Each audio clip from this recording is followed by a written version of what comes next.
Este evangelio leído está al final del Sermón de la Montaña y versa sobre los pseudoprofetas. ¿Dónde están los pseudoprofetas hoy? En todas partes. Son los heresiarcas, los herejes, los falsos doctores, los doctores de la impiedad. Millares de ellos. Hay dos pequeñas dificultades en este evangelio que ya las expliqué más de una vez. Por ejemplo, esa señal que da Cristo. Sabed entonces que los podréis reconocer por sus frutos. Parece que no sirve porque ya es tarde, llega tarde, cuando el mal está hecho. Parecería que es como si dijéramos, si quieres distinguir los hongos venenosos de los hongos comestibles, cómetelos, y si al comer uno te mueres, entonces es un hongo venenoso. Pero Cristo no dijo así, que los comiéramos. Cristo dijo que miráramos al árbol de hermoso aspecto que todavía no frutó. Y si da higos o uvas, es un árbol bueno. Y si es malo, si da abrojos o cápsulas de beleño. ¿Y cuáles son los malos frutos? Los malos frutos son la mala vida de los heresiarcas y después las perturbaciones que producen en los demás, incluso perturbaciones sociales, incluso perturbaciones nacionales a veces. La vida de los herejes casi siempre ha sido desastrada, llena de vicios brutos. Yo conozco la vida de 2 docenas de herejes por lo menos y solamente 2 hay que han llevado una vida exteriormente correcta, que yo conozca. El obispo jansenio, de donde salió el jansenismo, Janssens, y el jesuita Teilhard de Chardin, los cuales vivieron más o menos correctamente toda la vida y después de su muerte surgió una herejía de las obras de ellos. Hubo otros como Miguel de Molinos o Pelagio, que llevaron mucho tiempo una piel de oveja, pero al fin se descubrió el lobo rapaz. En cuanto a las perturbaciones sociales, no es necesario andar vagando por la historia. Tenemos, por ejemplo, la Revolución Francesa que hemos celebrado en estos días y que la prensa dice que es el acontecimiento más grande de todo, más grandioso de toda la historia moderna, cuyas raíces están en las doctrinas heréticas de los enciclopedistas del siglo XVIII y cuyos frutos están en la época actual, guerras, división de clases, toda clase de desórdenes y confusión en el mundo. El gran historiador francés Jacques Banville dice que cuando ve a sus compatriotas celebrando el 14 de julio, le parecen un hombre que celebrara todos los años el aniversario del día en que pilló una fiebre tifoidea. Y ahora, el jueves pasado, 1 millón de franceses han celebrado en París la tifoidea. ¿Y qué quieren que hagan? Así les han enseñado. Quieren que cada francés se convierta en un Jacques Banville y rectifique la historia por su cuenta. No es posible. Tienen que atenerse a lo que les han enseñado. ¿Y quién les ha enseñado eso? Los falsos profetas. La otra dificultad no tiene importancia para nosotros. Es la dificultad de que los heresiarcas actuales no hacen profecía, por tanto no son falsos profetas. Pero los profetas hebreos eran los que enseñaban la religión.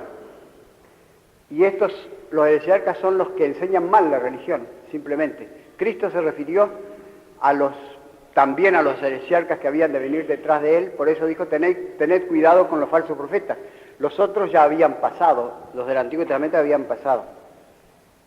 Pero ¿dónde están los heresiarcas acá en la Argentina? Borges es un blasfemo, Mallea es un infeliz, Murena es un perturbado, no tienen capacidad para ser heresiarcas. Almafuerte, no me hagan reír. Martín Zubiría decía que aquí en la Argentina no hay heresiarcas ni hay herejes, porque tampoco hay fe. habría que corregir esta proposición diciendo que no hay herejías como las antiguas, como el luteranismo, como el pelagianismo, pero hay una herejía oculta que es como un resumen de todas las herejías y es peor que todas, que es el naturalismo religioso, o el modernismo, o el progresismo, o como quieran llamarle. El modernismo consiste simplemente en suprimir lo sobrenatural y endiosar a lo natural. El primero que hizo esto fue Pelagio en el siglo IV, y después ha ido diversificándose hasta llegar a nosotros en que hay como 20 formas diversas o más. Parece la hidra de Lerna, que tenía 7 cabezas, pero esta tiene como 70 cabezas. Y muchas de esas cabezas son opuestas entre sí, se pelean y se patean. Yo había hecho una lista a 2 columnas de las herejías contrarias, las herejías naturalistas contrarias que hay hoy día. El optimismo sucio de Rousseau y el pesimismo sucio de Freud, el ateísmo furioso de Bertrand Russell y la piedad dulzona de Tyrrell o de Loisy, etcétera, etcétera, pero no hay tiempo para hacerse el erudito. Basta que nos fijemos en el comunismo y el liberalismo, que tienen los dos un fondo naturalista y se pelean furiosamente entre ellos. Vean la carta que escribieron a Onganía los de la Liga de Acción Liberal, babean contra el comunismo. Sin embargo, el fondo de los dos es el mismo. Los liberales dicen que el hombre es un animal rationalisticus y los comunistas dicen que el hombre es un animal economicus, pero los dos son un hombre prescindente de Dios, independizado de Dios, en unión y libertad. En unión en el Vietnam y en libertad en Rusia.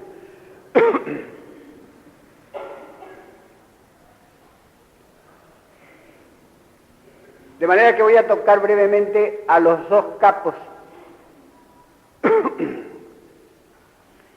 del naturalismo religioso o del modernismo, el antiguo que fue Pelagio y el moderno que fue Rousseau, dejando todos los intermedios, por ejemplo Lutero, porque no hay tiempo. Pelagio fue un inglés llamado Morgan, que le tradujeron el nombre al latín Pelagius, que significa hombre del mar. Pelagus, piélago, el mar. Y Morgan en anglosajón antiguo significa hombre del mar, marino. Era un monje, dicen los manuales, pero no era miembro de una congregación o orden religiosa, sino que era una seta, como decían entonces. Es decir, una seta suelto, célibe y penitente, pero tremendamente orgulloso y mentiroso. Tenía una naturaleza aventajada, dice San Agustín, alto, robusto, rubio. Fue a verlo a San Agustín a Hipona, no lo encontró, le escribió a las cartas, le contestó San Agustín, lo engañó a San Agustín al principio, después San Agustín se convirtió en su adversario más decidido y lo aniquiló doctrinalmente o teóricamente en sus 3 libros contra pelagianos, el último de los cuales es el principal, se llama De Gratia Christi et de Peccato Originali, o sea, las 2 cosas que negaba Pelagio. Pelagio negó la gracia de Cristo y el pecado original. Se le levantaron las iglesias donde predicaba. Y entonces él admitió la gracia de Cristo y el pecado original de labios afuera, porque la gracia de Cristo era la naturaleza humana que Cristo nos da gratuitamente, o Dios Padre nos da gratuitamente. Y el pecado de Adán no era heredable.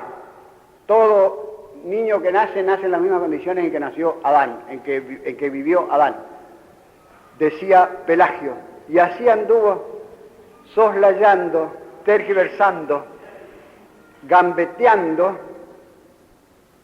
simulando toda su vida, dando muchísimo que hacer a 6 papas y a 20 concilios provinciales.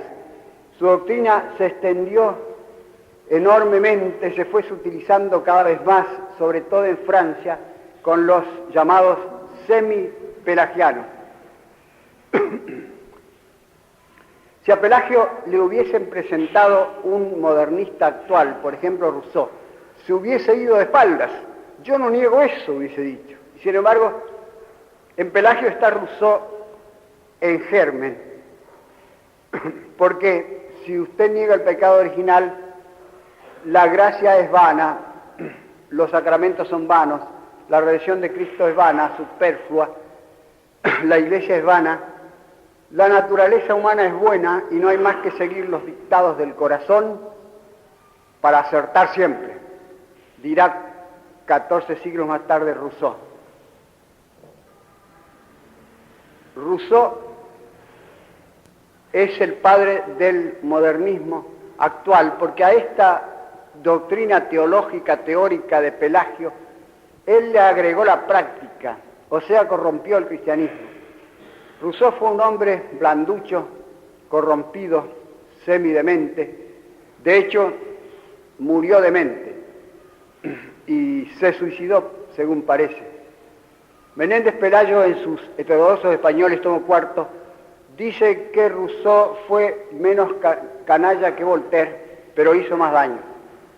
A mí me repugna más Rousseau, porque Voltaire parece un demonio, pero los demonios son limpios, y Rousseau parece un marrano mugriento.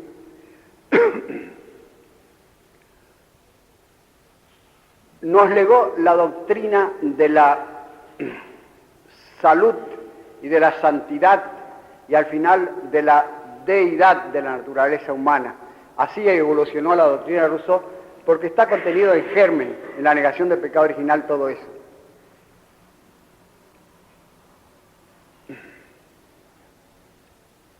Los hombres nacen y permanecen libres e iguales. La naturaleza humana es buena y la sociedad la corrompe. ¿De dónde sacó eso Rousseau? Lo sacó de su naturaleza, la cual era buena. Él era bueno, inmensamente bueno. Su corazón era un abismo de bueneza y de bondad. Cualquier cosa que él hiciera, aunque sea abandonar en la calle uno tras otro los 5 hijos que tuvo, era bueno, porque su corazón era inquebrantablemente bueno. No solamente era bueno, sino que era santo, decía Teresa, la sirvienta de la cual tuvo los 5 hijos.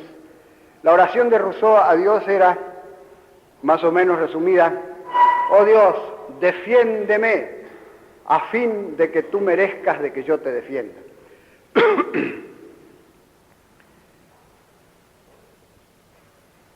Esta doctrina de que cualquier cosa que uno haga, si ama a Dios, no es pecado, es buena, pertenece a una herejía casi contemporánea de Rousseau, que es el quietismo de Miguel de Molinos, un sacerdote español que vivió en Roma, hacía profesión de padre espiritual, de director espiritual, tenía muchísimos penitentes y sobre todo penitentas.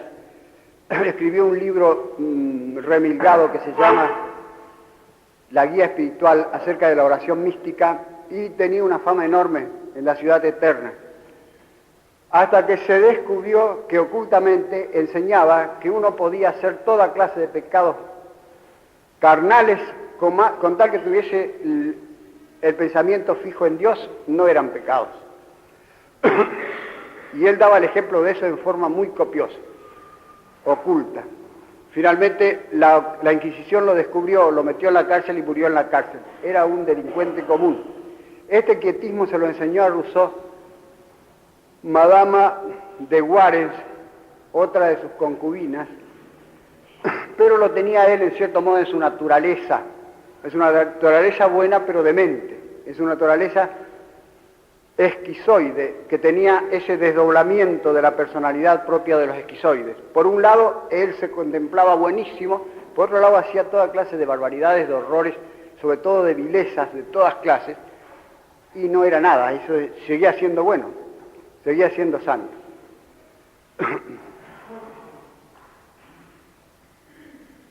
De ahí se derivó el naturalismo actual, porque entre estos dos corrompieron el catolicismo. Rousseau fue católico 26 años, después se pasó al calvinismo. Madame de Warens era católica, era buena, tenía estampitas de María Santísima, aunque ella fuera enteramente lo contrario de María Santísima. Corrompieron el catolicismo haciéndolo un sentimentalismo vacío, una sensiblería, una complacencia fangosa en sí mismos. Y así, una vez que el cristianismo está hecho eso, está vaciado de lo sobrenatural y convertido en una cantidad de mitos hermosos o feos según el gusto de cada uno, ya poco importa que se conserven los dogmas de labios afuera, los dogmas hermosos para Unamuno, los dogmas feos o los mitos feos para Carducci, es lo mismo. Poco a poco ese vacío de lo sobrenatural se va llenando de otra cosa, se va llenando en el fondo de la adoración del hombre, primero de la adoración de las obras del hombre, después de la adoración del hombre mismo, y se convierte en la herejía del anticristo.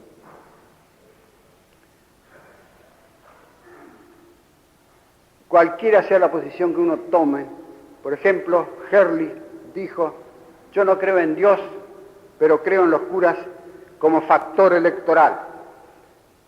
Y Atilio del Oro Maini dijo: yo creo en Dios y creo en los curas, pero entrego la universidad a los comunistas. Un ateo y una columna de la Iglesia. Pero si son naturalistas, es lo mismo. De modo que así vino desarrollándose hasta nosotros esa herejía del anticristo, que consiste esencialmente en negar lo sobrenatural y deificar lo natural. Tiene tres fases o pasos, porque primeramente el cristianismo se convierte en una cosa inútil, superflua, vana. Si Cristo, no necesitamos la religión de Cristo, nuestra naturaleza es buena. La segunda parte consiste en que esa cáscara del cristianismo despojada de su contenido, que son los dogmas, se convierten en mitos, es decir, en imágenes poéticas, en recuerdos históricos, como en el Cristo de Velázquez, de Unamuno. Y finalmente, como el hombre la naturaleza aborrece el vacío, esa cáscara vacía se comienza a llenar de otra cosa. El diablo la llena de la adoración del hombre, la llena de sí mismo, en el fondo, porque el hombre es un animal dependiente, un ser dependiente, y siente necesariamente su dependencia de una manera u otra, de manera que si rehúye o rechaza la dependencia sana, que es su dependencia de Dios, entonces empieza a buscar otros dioses de quienes depender y empieza a adorar prácticamente al Estado o a la razón o a la ciencia o a la estética, o sea, las obras del hombre. No adorarás las obras de tus manos, dice el segundo mandamiento. Y después empieza a adorarse a sí mismo, con el nombre de humanidad, o con el nombre de patria, con el nombre de libertad. O simplemente se adora a sí mismo como los semilocos que se creen dioses, o se adoran a sí mismos prácticamente con una soberbia desmedida. Y así cumple su ciclo esta herejía. Si Martín Zuviría nos dijera ahora que en la Argentina no hay idolatría, habría que decirle que hay más idolatría ahora que en tiempo de los guaraníes. Hay una idolatría contaminada de tanguismo. Todo en la Argentina parecería que está contaminado de tango y de mate. De manera que en contra de esto lo que nos conviene es afirmar con firmeza y hasta con descaro lo sobrenatural. ¿Para qué lleva usted esa medallita? Para hacer rabiar a los gansos, contestó Ramón Dol. Por lo tanto, debemos afirmar que, dejados a nosotros mismos, somos todos unos canallas, como decía Kierkegaard, que sin Cristo no podemos hacer nada, que Dios es amable, pero también es temible, como decía el global de hoy, que leímos hoy, que necesitamos de la redención de Cristo, que existe la perdición eterna y la salvación eterna, que fuera de la Iglesia no hay salvación, que solamente Dios puede salvarnos de la nada, y la nada está en nosotros. O sea, debemos afirmar todo el credo de las cosas visibles e invisibles con toda su retahíla de milagros y de misterios, porque yo creo eso porque no lo entiendo, por eso lo creo, porque si lo entendiera yo, o Dios no sería Dios, o sería Dios yo. Si Dios no existe, entonces yo soy Dios. Y para probar, para establecer que yo soy Dios y que no dependo de nada ni de nadie, me suicido, dijo Kirillov, el personaje de Dostoyevsky, que ciertamente era un loco, pero también era un naturalista enteramente lógico.